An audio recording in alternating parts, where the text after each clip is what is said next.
Nurse सासूने सुनेचा घरातच केला गर्भपात. नाशिकमध्ये संतापजनक घटना समोर.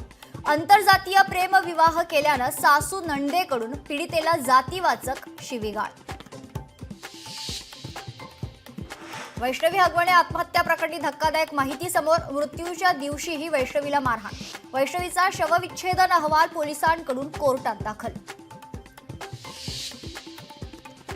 वैष्णवीच्या आत्महत्येप्रकरणी हगवणे पिता पुत्रांना मदत करणाऱ्यांवर कारवाई. लपण्यासाठी मदत करणाऱ्या 5 जणांना बावधन पोलिसांकडून अटक. छत्रपती संभाजीनगरमध्ये दरोड्यातील संशयित गुन्हेगाराचा एन्काउंटर. अमोल खोतकर या संशयित गुन्हेगाराच्या गोळीबाराला पोलिसांचं प्रत्युत्तर तर अमोलचा मृत्यू. सूत्रांची माहिती.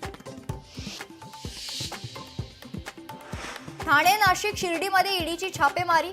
मेसर्स केजीएस शुगर विरुद्ध ईडीची कारवाई. अनेक निवासी आणि व्यावसायिक जागांवर छापे.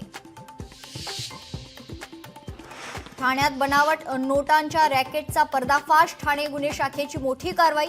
भिवंडीतून 45 लाख रुपये किमतीच्या बनावट नोटा जप्त.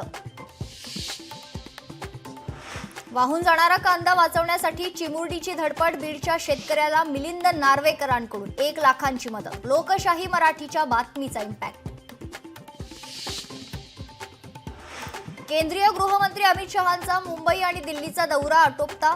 पावसाच्या परिस्थितीमुळे दौरा रद्द केल्याची माहिती.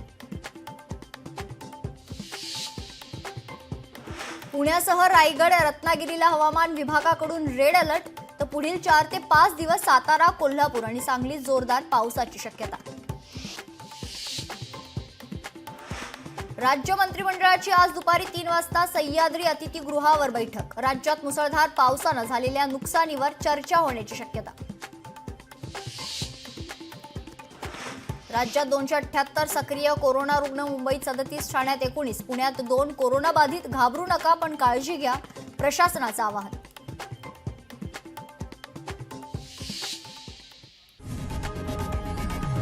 लोकशाही मराठी ऐका, पहा, जागरूक रहा.